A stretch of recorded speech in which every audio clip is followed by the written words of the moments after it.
ಮುಂದಿನ ಉತ್ತಮ ಭಾರತದ ಭವಿಷ್ಯಕ್ಕಾಗಿ ಇಂದೇ ಮಕ್ಕಳಿಗೆ ಶಾಲಾ ಹಂತದಲ್ಲಿ ಮತದಾನದ ಬಗ್ಗೆ ಅರಿವು ಮೂಡಿಸಲಾಯಿತು. ಕೂಡಿಗೆಯ ಮೊರಾರ್ಜಿ ದೇಸಾಯಿ ವಸತಿ ಶಾಲೆಯಲ್ಲಿ ಶಾಲಾ ಸಂಸತ್ತು ಚುನಾವಣಾ ಪ್ರಕ್ರಿಯೆ ನಡೆಯಿತು. ಚುನಾವಣೆಯ ಪ್ರಕ್ರಿಯೆಯಂತೆ ಮೊದಲಿಗೆ ಅಧಿಸೂಚನೆ ಹೊರಡಿಸಲಾಯಿತು. ಬಳಿಕ ಎಲ್ಲ ವಿದ್ಯಾರ್ಥಿಗಳು ತಮ್ಮ ನಾಮಪತ್ರದೊಂದಿಗೆ ಹೆಸರನ್ನು ನೋಂದಾಯಿಸಿಕೊಂಡರು. ನಾಮಪತ್ರಗಳ ಪರಿಶೀಲನೆ ಕಾರ್ಯ ನಡೆದು ಅಭ್ಯರ್ಥಿಗಳಿಗೆಲ್ಲ ಚಿಹ್ನೆ ನೀಡಲಾಗಿತ್ತು. ಎಲ್ಲ ಅಭ್ಯರ್ಥಿಗಳು ತಮ್ಮ ಪರವಾಗಿ ಚುನಾವಣಾ ಪ್ರಚಾರವನ್ನ ಮಾಡಿದರು. ಚುನಾವಣೆಯ ದಿನದಂದು ವಿದ್ಯಾರ್ಥಿಗಳು ಪೊಲೀಸ್ ಸಮವಸ್ತ್ರ ಧರಿಸಿ ರಕ್ಷಣಾ ಸಿಬ್ಬಂದಿಯಂತೆ ಕರ್ತವ್ಯ ನಿರ್ವಹಿಸಿದ್ರು. ಮುಖ್ಯ ಚುನಾವಣಾಧಿಕಾರಿಯಾಗಿ ಶಾಲೆಯ ಪ್ರಾಂಶುಪಾಲರಾದ ಭಾರತಿ ಕೆಆರ್ ವಿದ್ಯಾರ್ಥಿಗಳಿಗೆ ಚುನಾವಣಾ ಪ್ರಕ್ರಿಯೆ ಹೇಗೆ ನಡೆಯುವುದು, ಮತದಾನದ ಮೌಲ್ಯ ಹಾಗೂ ಮಕ್ಕಳು ತಮಗೆ 18 ವರ್ಷ ಕಳೆದ ಬಳಿಕ ಮತದಾನದ ಹಕ್ಕು ದೊರಕಿದಾಗ ಉತ್ತಮ ಅಭ್ಯರ್ಥಿಯನ್ನ ಹೇಗೆ ಆಯ್ಕೆ ಮಾಡಿಕೊಳ್ಳಬೇಕು, ಶಾಲಾ ಕಾಲೇಜು ಹಂತದಿಂದಲೇ ವಿದ್ಯಾರ್ಥಿಗಳಿಗೆ ಮತದಾನದ ವ್ಯವಸ್ಥೆ ಮತ್ತು ಪ್ರಜಾಪ್ರಭುತ್ವದ ಮೌಲ್ಯಗಳ ಬಗ್ಗೆ ಬೋಧಿಸಬೇಕು. ದೂರದರ್ಶನ, ಕನ್ನಡ ಮತ್ತು ಸಾಮಾಜಿಕ ಜಾಲತಾಣಗಳ ಮೂಲಕ ವ್ಯಾಪಕ ಪ್ರಚಾರ ನಡೆಸಬೇಕು. ಉತ್ತಮ ರಾಜಕೀಯವು ದೇಶದ ಆರ್ಥಿಕ ಮತ್ತು ಸಾಮಾಜಿಕ ಅಭಿವೃದ್ಧಿಯ ಪ್ರತಿಬಿಂಬವಾಗಿದೆ. ನಾವು ನಮ್ಮ ಪ್ರಜಾಪ್ರಭುತ್ವದ ನಾಯಕನನ್ನ ಯಾವುದೇ ಆಸೆ ಆಮಿಷಗಳಿಗೆ ಗುರಿಯಾಗದೆ ಆಯ್ಕೆ ಮಾಡಿಕೊಳ್ಳಬೇಕೆಂದು ಮಕ್ಕಳನ್ನು ಉದ್ದೇಶಿಸಿ ಮಾತನಾಡಿದರು.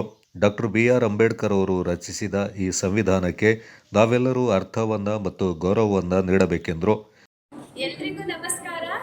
ಈ ದಿನ ನಾವು 2026-27ನೇ ಸಾಲಿನ ಶಾಲಾ ಸಂಸತ್ ಚುನಾವಣೆಯನ್ನು ನಡೆಸ್ತಾ ಇದ್ದೀವಿ. ಈ ಶಾಲೆಯಲ್ಲಿ ಈ ಚುನಾವಣೆ ನಡೆಸೋದಕ್ಕೆ ನೀವೆಲ್ಲರೂ ತುಂಬಾ ಸಹಕಾರನ ನೀಡಬೇಕು. ಎಲ್ಲರೂ ಉತ್ತಮವಾಗಿ ಕಾರ್ಯನ ನಿರ್ವಹಿಸಬೇಕು. ಹಾಗೆ ಉತ್ತಮ ಪ್ರತಿನಿಧಿಗಳು ಆಯ್ಕೆಯಾಗಿ ಬರೋದಕ್ಕೆ ನಮ್ಮೆಲ್ಲರ ಸಹಕಾರ ಬಹಳ ಮುಖ್ಯ. ಇದೇ ರೀತಿ ನಿಮ್ಮ ಸಹಕಾರನ ವಹಿಸ್ತಾ ಉತ್ತಮ ರೀತಿಯಲ್ಲಿ ಚುನಾವಣೆನ ನಡೆಸ್ಕೊಳ್ಳೋಣ ಅಂತ ಎಲ್ಲರಲ್ಲಿ ಕೇಳ್ಕೊಳ್ತೀನಿ. ಮತ್ತೊಮ್ಮೆ ಎಲ್ರಿಗೂ ಧನ್ಯವಾದಗಳನ್ನ ಸಮರ್ಪಿಸ್ತಾ ಇದ್ದೀನಿ.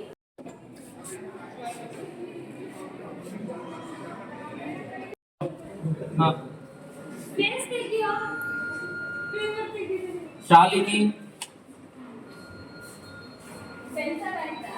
ಇಲ್ಲ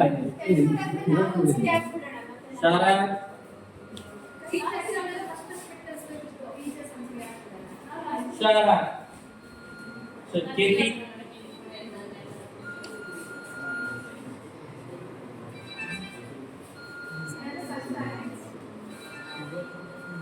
ಕೇತಿ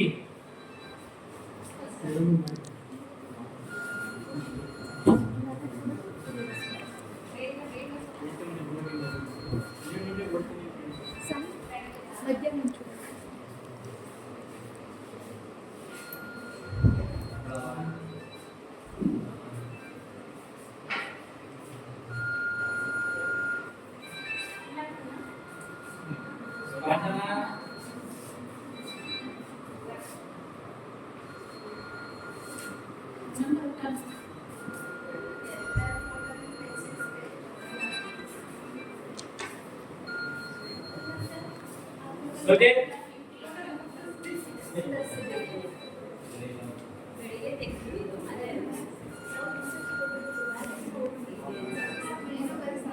ನಂತರ ಎಲ್ಲ ವಿದ್ಯಾರ್ಥಿಗಳು ಸರತಿ ಸಾಲಿನಲ್ಲಿ ನಿಂತು ಇವಿಎಂ ಯಂತ್ರದ ಮೂಲಕ ಮತದಾನವನ್ನ ಮಾಡಿ ತಮ್ಮ ಕೈಗಳಿಗೆ ನೀಲಿ ಶಹರಿಯನ್ನ ಹಚ್ಚಿಸಿಕೊಂಡ್ರು. ಅಭ್ಯರ್ಥಿಗಳ ಸಮ್ಮುಖದಲ್ಲಿಯೇ ಮತ ಎಣಿಕೆ ಕಾರ್ಯಕ್ರಮವನ್ನು ನೆರವೇರಿಸಲಾಯಿತು. ಶಾಲಾ ನಾಯಕನಾಗಿ ಧನುಷ್ ಎಚ್.ಜಿ, ನಾಯಕಿಯಾಗಿ ಭೂಮಿಕಾ ಅನಿಲ್, ಉಪಮುಖ್ಯಮಂತ್ರಿ ತೇಜಸ್ವಿನಿ ಎಚ್.ಪಿ ಆಯ್ಕೆಗೊಂಡರು. ಈ ಸಂದರ್ಭ ಚುನಾವಣಾಧಿಕಾರಿಯಾಗಿ ಶಿಕ್ಷಕ ನಾಗೇಂದ್ರ, ಚುನಾವಣಾ ಸಹಾಯಕರಾಗಿ ದಿನೇಶಾಚಾರಿ ಎಚ್.ಬಿ, ಶಾಲಾ ಶಿಕ್ಷಕರಾದ ಅಮೃತ ಕೆ.ವಿ, ಮಂಜು ಸಿ.ಪಿ, ಹರಿಣಾಕ್ಷಿ, ಮೀನಾ ಎಂ.ಆರ್, ಕವಿತಾ ದೊಡ್ಡಯ್ಯ, ಅಶ್ವತಿ, ಅಂಕಿತಾ ಮತ್ತು ಸಹಾಯಕರಾದ ಪಾರ್ವತಿ ಪಾಲ್ಗೊಂಡಿದ್ದರು. 18 ವರ್ಷ ತುಂಬುವ ಮೊದಲೇ ನನಗೆ ಮತದಾನದ ಬಗ್ಗೆ ಕಲಿಯಲು ತುಂಬಾನೇ ಆಸಕ್ತಿ ಇತ್ತು. ನನ್ನ ತಂದೆ ತಾಯಿ ಮತದಾನ ಹಾಕುವುದನ್ನು ನೋಡಿ ನಾನು ಸಹ ಮತದಾನ ಹಾಕುವುದನ್ನು ತುಂಬಾನೇ ಇಚ್ಛಿಸಿದ್ದೇನೆ. ನಮ್ಮ ಶಾಲೆಯಲ್ಲಿ ಸಂಸತ್ತು ಚುನಾವಣಾ ಮತದಾನ ಹಾಕುವ ಸಮಾರಂಭ ಇವತ್ತು ಹಮ್ಮಿಕೊಂಡಿದ್ದರು. ಇವತ್ತು ಈಗ ತಾನೇ ನಾನು ನನ್ನ ಗೆಳೆಯರಿಗೆ ಮತದಾನವನ್ನು ಹಾಕಿ ಬಂದಿದ್ದೇನೆ.